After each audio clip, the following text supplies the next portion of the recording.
আচ্ছা, এখন দেখো আমরা 2 নম্বর মডেলের 26 নম্বর অঙ্কের 2 নম্বর অঙ্কটা 27 নম্বর অঙ্কটা আমরা দেখি। এখানে যা দেওয়া আছে তা আমরা এখানে লিখব। লেখার পর ইন্টিগ্রেশন দিলাম, এখানে যা আছে তাই নিলাম, cos x নিলাম। এখন দেখো আমরা একটা সূত্র জানি, সূত্রটা হলো sin 3x equal to 3 sin x minus হলো 4 sin কিউব x। এটা কি ফর্মুলা?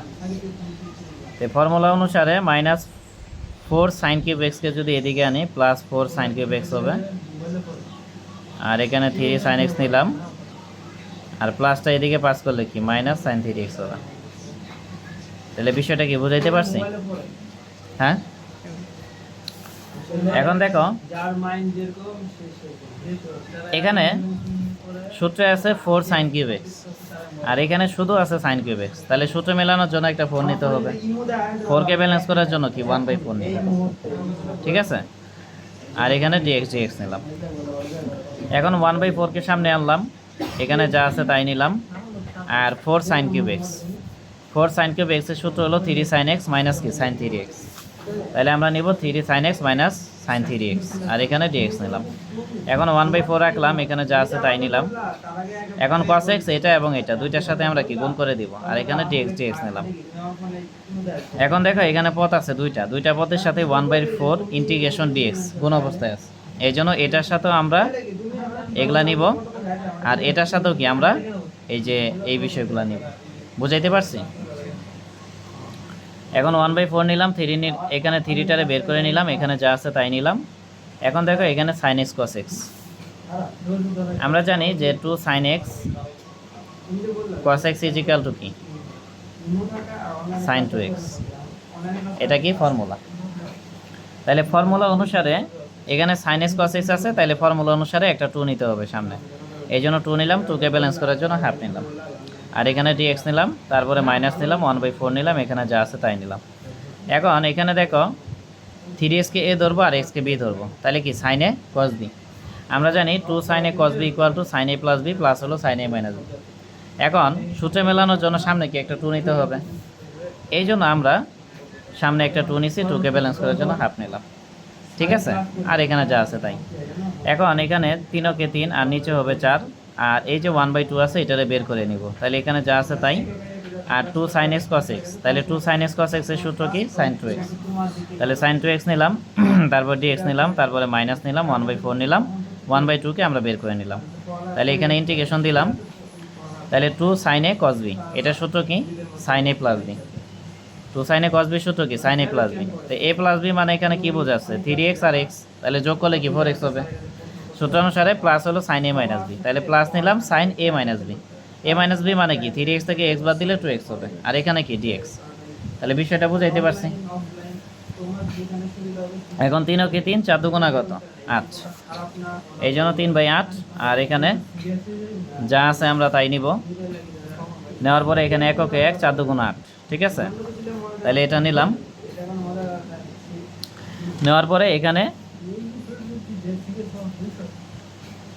এই যে 1 কে 1 4 দুগুণা 8, তার মানে 1/8 ইন্টিগ্রেশন dx। এটা কি এখানে দুইটা পদ আছে, দুইটার সাথে ভাগ অবস্থায় আছে, ঠিক আছে না, দুইটার সাথে ভাগ অবস্থায় আছে, আর ব্র্যাকেটের আগে মাইনাস আছে, এই জন্য কি এখানে চিহ্নের পরিবর্তন হবে। তাইলে আমরা চিহ্নের পরিবর্তন করলাম এবং দুইটা পদের সাথে কি ইন্টিগ্রেশন মানে 1/8 ইন্টিগ্রেশন ভাগ করে দিলাম। বুঝাইতে পারছি? এটা করলাম, 3/8 নিলাম, এখানে যা আছে তাই নিলাম, এখানে যা আছে তাই নিলাম। এখন দেখো এখানে যা আছে তাই নিলাম। এখন এখানে sin 2x আছে, এখানে sin 2x আছে, তাহলে এটার সাথে এটার কি একটা মিল আছে, এই জন্য এটারে সামনে নিলাম, আর এটারে কি পরে নিলাম। বুঝাইতে পারছি? এখন দেখো ইন্টিগ্রেশন sin 2x dx, এখানেও ইন্টিগ্রেশন sin 2x dx, এটা কি কমন নেওয়া যায় না? কমন নেওয়া যায়, কমন নিলে থাকবে 3/8, আর এখানে -1/8, আর এখানে -1/8 যা আছে তাই নিলাম।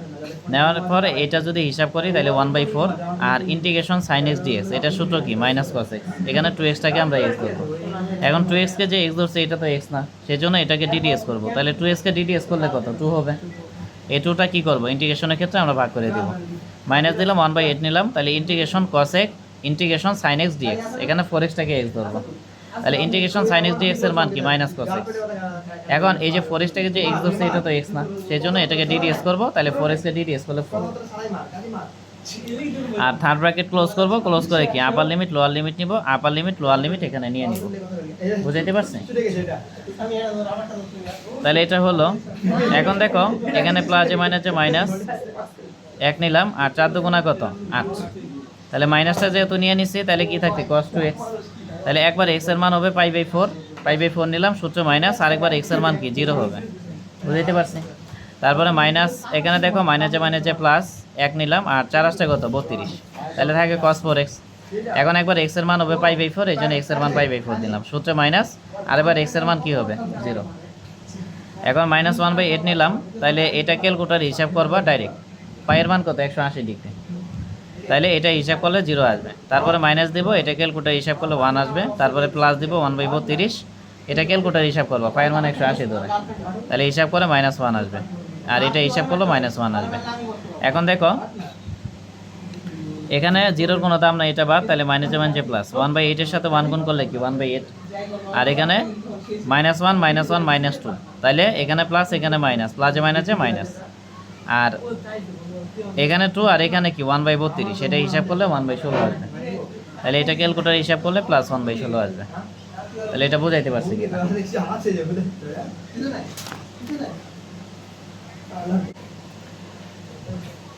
এখন দেখো এরপরে 3 নম্বর মডেলে এই 26 নম্বর অঙ্ক, তারপরে 26-এর 1-2 এগুলো আগে করানো হয়েছিল। এগুলো বাড়ির কাজ থাকলে এগুলো কি করবা, ট্রাই করবা। এরপরে 4 নম্বর মডেল, 4 নম্বর মডেলে দেখো প্রথমে 25-এর 1 নম্বরটা দেখো। আচ্ছা 25-এর যে 1 নম্বর অঙ্কটা এটা আগে করানো হয়েছিল, এই জন্য এটা এইচডব্লিউ থাকলো। এটা দেখবা যে আগে সলিউশনে আছে এটা। তারপরে এখন আমরা 25-এর 2 নম্বর অঙ্কটা দেখি। 25-এর 2 নম্বর অঙ্কটা ছিল এটা। তো এখানে দুইটা বিষয় আছে, একটা হলো এক্স আর একটা কি tan ইনভার্স এক্স। তাহলে এই এরকম যদি ভিন্ন বিষয় থাকে, এখানে আমাদের ইলাটের সূত্র অ্যাপ্লাই করতে হবে। সূত্রটা কি? ইলাট। তো এখানে প্রথমে আছে আই মানে ইনভার্স ফাংশন, ইনভার্স ফাংশন। তারপরে এল মানে লগারিদমিক ফাংশন, লগারিদমিক ফাংশন। তারপরে এতে হলো অ্যারিথমেটিক ফাংশন।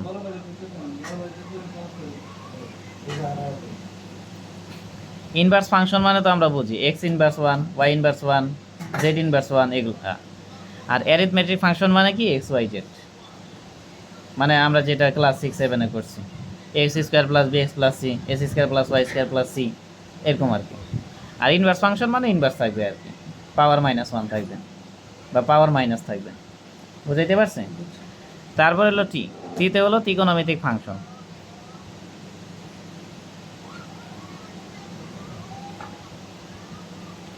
ত্রিকোণমিতিক ফাংশন। আর ইতে হলো এক্সপেন্ডেশনাল ফাংশন। ত্রিকোণমিতিক ফাংশন তো জানি, ত্রিকোণমিতিক অনুপাত 6টা, 6টা যেখানে থাকবে সেটা ত্রিকোণমিতিক ফাংশন।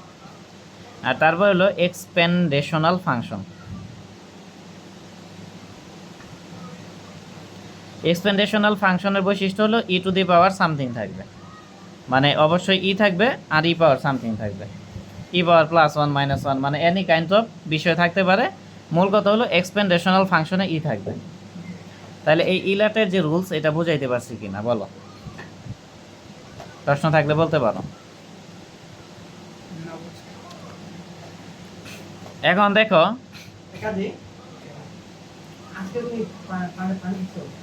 এই ইলাটের রুলস অনুসারে প্রথমে দেখো এখানে দুইটা ফাংশন আছে মূলত। একটা হলো এক্সটা কি অ্যারিথমেটিক ফাংশন, আর তারপরে যে tan ইনভার্স এক্স আছে এটা কোন ধরনের ফাংশন? এটা হলো ত্রিকোণমিতিক ফাংশন, যেহেতু tan আছে। tan ইনভার্স এক্স মানে ত্রিকোণমিতিক ফাংশন, এটাকে আমরা ইনভার্স ফাংশন ধরবো না। বুঝাইতে পারছি? মূল কথা হলো ত্রিকোণমিতিক ফাংশন বলতে বোঝায় ত্রিকোণমিতির 6টা অনুপাত যেখানে থাকবে এটা ত্রিকোণমিতিক ফাংশন। আর ইনভার্স ফাংশন বলতে বোঝায় তোমার X inverse 1, Y inverse 1, Z inverse 1, হ্যাঁ, শুধু এক্স ওয়াই জেড বা চলক থাকবে, আর ত্রিকোণমিতিক ফাংশনও অবশ্যই ত্রিকোণমিতিক থাকবে। বুঝাইতে পারছি? এখন দেখো এখানে আগে কি আছে বলো, অ্যারিথমেটিক ফাংশন বা এক্স আছে, ঠিক কিনা? আগে কি আছে, অ্যারিথমেটিক ফাংশন বা এক্স, এই জন্য এক্সটাকে আমরা ভি ধরবো, মানে যেটা আগে থাকবে ওটারে ভি ধরবো, আর যেটা পরে থাকবে সেটার কি ধরবো, কিউ ধরবো। তারপরে অ্যারিথমেটিক ফাংশনের পর ত্রিকোণমিতিক ফাংশন আছে, তো ত্রিকোণমিতিক যে ফাংশনটা আছে এটার আমরা কি ধরবো, কিউ ধরবো। বুঝাইতে পারছি? এখন এখানে প্রশ্নে যেটা দেওয়া আছে আমরা এটা লিখবো। এখন এক্সকে আমরা কি বি ধরছি, আর টেন ইনভার্স এক্সকে আমরা কি ধরছি, কিউ ধরছি, এটা লিখলাম আর ডিএক্স লিখলাম। তাহলে সাজাই লিখলে কি ইন্টিগ্রেশন ইউ ভি ডিএক্স হচ্ছে। তাহলে এটার আমরা একটা সূত্র মুখস্থ করছিলাম, সূত্রটা কি, U integration V DX minus integration DDX U integration V DX DX. তো এই হিসাবটাকে আমরা সহজ করার জন্য দেখো এখানে আছে ইন্টিগ্রেশন ভি ডিএক্স আর ডিডিএক্স ইউ আছে। তো এই হিসাবটা আমরা কি করব, আগে থেকেই করে নিব, কারণ এখানে করলে আবার অনেক ঝামেলা হবে। ঠিক আছে, তাহলে এখানে ইউ কে করা লাগতেছে ডিডিএক্স আর ভি কে করা লাগতেছে কি ইন্টিগ্রেশন। তাইলে ইউ কে আমরা করব ডিডিএক্স, তাহলে ডিডিএক্স ইউ লিখবো, ঠিক আছে না? এটা লিখলাম। তাহলে ডিডিএক্স ইউ মানে কি, টেন ইনভার্স এক্স কে ডিডিএক্স করা। তাহলে ডিডিএক্স টেন ইনভার্স এক্স এর সূত্র কি, 1/1 প্লাস এস স্কয়ার। আর ভি কে আমরা কি করব, ইন্টিগ্রেশন করব। তাইলে আমরা দিলাম ইন্টিগ্রেশন ভি ডিএক্স। এখন ভি কে ইন্টিগ্রেশন করা মানে কি, ইন্টিগ্রেশন এখানে ভি এর মানটা কি এক্স, তারপরে কি ডিএক্স, এখানে পাওয়ার কি 1। তাহলে আমরা জানি integration X to the power N DX, এটার সূত্র কি, X to the power N plus 1 divided by কি এন প্লাস 1।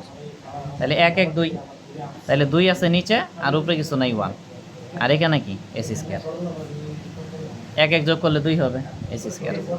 তার মানে এই যে ভি কে যদি ইন্টিগ্রেশন করি তাহলে কি হাফ এস স্কয়ার পাই। তাহলে বিষয়টা কি বুঝাইতে পারছি? এই হলো বিষয়। তাহলে এটা লিখলাম।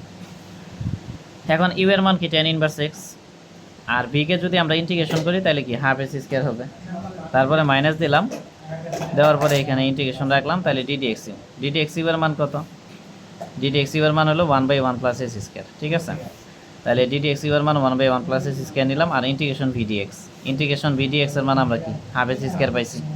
ঠিক আছে, এই জন্য আমরা এখানে হাফ এস স্কয়ার দিব আর এখানে ডিএক্স দিলাম। তাহলে এই পর্যন্ত বুঝছো কিনা বলো? এখন দেখো এখানে হাফ এস স্কয়ার সামনে নিলাম, টেন ইনভার্স এক্স নিলাম, মাইনাস নিলাম, তারপরে এখানে দেখো 1/2টারে সামনে নিলাম, তাহলে ইন্টিগ্রেশন থাকলো। এখন এস স্কয়ারের সাথে 1 গুণ করলে এস স্কয়ার, আর এখানে হবে 1 প্লাস এস স্কয়ার। ঠিক আছে, বা হাফটাকে আমরা সামনে নিছি, তাহলে উপরে থাকে এস স্কয়ার, এস স্কয়ারের সাথে 1 গুণ করলে এস স্কয়ার, আর এখানে থেকে 1 প্লাস এস স্কয়ার, আর এখানে কি ডিএক্স। এখন এখানে যা আছে তাই নিলাম, এখানে যা আছে তাই নিলাম। এখন এরপরে নিয়ম হলো যে এই টাইপের যদি কোনো রাশি থাকে বা অ্যারিথমেটিক যদি কোনো ফাংশন থাকে তাইলে ভগ্নাংশ আকারে আর কি, তো এটার ক্ষেত্রে নিয়ম হলো নিচে যা আছে উপরে তাই করতে হবে। নিয়মটা কি, নিচে যা আছে উপরে তাই করতে হবে। তাহলে নিচে আছে 1 প্লাস এস স্কয়ার, উপরে আমরা 1 প্লাস এস স্কয়ার নিলাম নিচেটার সাথে মেলানোর জন্য। এখন আমরা ব্যালেন্স করব। তাহলে ব্যালেন্স যদি করি, এখানে এস স্কয়ার এখানে এস স্কয়ার মিল আছে, বাট এখানে +1 নিছি, এখানে কিন্তু +1 ছিল না, সেই জন্য আমরা -1 নিয়ে ব্যালেন্স করলাম। আর এখানে ডিএক্স নিলাম, নেওয়ার পরে এখানে যা আছে তাই নিলাম, এখানে যা আছে তাই নিলাম। নেওয়ার পরে দেখো এখন এখানে দুইটা অংশ আছে, একটা হলো 1 প্লাস এস স্কয়ার আর একটা কি 1। তাহলে 1 প্লাস এস স্কয়ারকে আমরা 1 প্লাস এস স্কয়ার দ্বারা ভাগ করব, আবার মাইনাস নেব, 1কেও আমরা 1 প্লাস এস স্কয়ার দ্বারা ভাগ করব, আর এখানে ডিএক্স নিলাম। তাহলে এটা বুঝাইতে পারছি কিনা? তাহলে বোঝার পর এখানে যা আছে তাই নিলাম, এখানে যা আছে তাই নিলাম। এখন 1 plus S square 1 plus S square এটা ভাগ করব, ভাগ করলে কি 1 হয়, হয় কি না? আর এখানে যা আছে তাই নিলাম। তাহলে এখানে অংশ দুইটা, এটা একটা অংশ, এটা একটা অংশ, তো দুইটার সাথেই হাফ ইন্টিগ্রেশন ডিএক্স কি গুণ আছে, আছে কি না? এই জন্য আমরা এটা ভাগ করলে 1 হয়, 1-এর সাথেও আমরা হাফ ইন্টিগ্রেশন ডিএক্স নিলাম, আর এই যে 1/1 প্লাস এস স্কয়ার এটার সাথেও কি হাফ ইন্টিগ্রেশন ডিএক্স নিলাম। বুঝাইতে পারছি? এখন এখানে ব্র্যাকেটটাকে মাইনাস আছে, চিহ্নের পরিবর্তন হবে, তাহলে এটা চিহ্ন প্লাস হয়ে যাবে মাইনাস, আর এটা মাইনাস হয়ে যাবে কি প্লাস। মানে এখানে তোমার অনেক সূক্ষ্ম এবং শর্টকাট চিন্তা করতে হবে। এই লাইনগুলো লিখলে কিন্তু আরও 3-4 লাইন করে হইতো এক একটা যত, কিন্তু এখানে সূক্ষ্ম চিন্তা করতে হবে, ক্যালকুলাস। তাহলে এটা হলো, এখন এখানে যা আছে তাই নিলাম, এখন হাফ নিলাম, তাহলে ইন্টিগ্রেশন 1 ডিএক্স বা ইন্টিগ্রেশন ডিএক্স এটার মান কি এক্স। তারপরে এখানে প্লাস নিলাম, হাফ নিলাম, integration 1/1 plus S square DX, এটা সূত্র কি টেন ইনভার্স এক্স। আর ইন্টিগ্রেশন সাইন তুলে দিলে কি কনস্ট্যান্ট হবে, বুঝাইতে পারছি? এটা হলো, এখন এখানে যা আছে তাই নিলাম, আর এই যে হাফ টেন ইনভার্স এক্স এটার সামনে নিলাম, এটারে আমরা পরে লিখলাম, আর এখানে যা আছে তাই নিলাম। সাইন তো এখানে দুইটা হচ্ছে না, ওটা দুইটা হলো কনস্ট্যান্ট একটা। হ্যাঁ, কনস্ট্যান্ট একটাই নিতে হবে, ঠিক আছে? বা ধরো এখানে তুমি কনস্ট্যান্ট উঠাই দিলা, এখানে ধরো একটা কনস্ট্যান্ট নিলা ধরো C1, এখানে তোলা এটার জন্য নিলা C2, তাহলে C1 যোগ C2 মানে C, বুঝাইতে পারছি? ধরো এখানে উঠাইলে এটার জন্য কনস্ট্যান্ট নিলা C1, আর এখানে উঠাইলে এটার জন্য ধরো কনস্ট্যান্ট নিলা, দুইটা উঠাইছো ধরো C2 C3 নিলা, C1 C2 C3 যোগ করলে C হবে, বুঝাইতে পারছি? এই হলো বিষয়। এখন half ten inverse x half ten inverse x common নিব, তাহলে কমন নিলে এখানে থাকবে এস স্কোয়ার, আর এখানে কি কিছু থাকে না, এই জন্য 1, আর যা আছে তাই নিলাম, তাহলে হাফ নিলাম, আর এটার সামনে নিলাম, এটা পরে নিলাম, এখানে যা আছে তাই নিলাম। তাহলে বিষয়টা কি বুঝাইতে পারছি?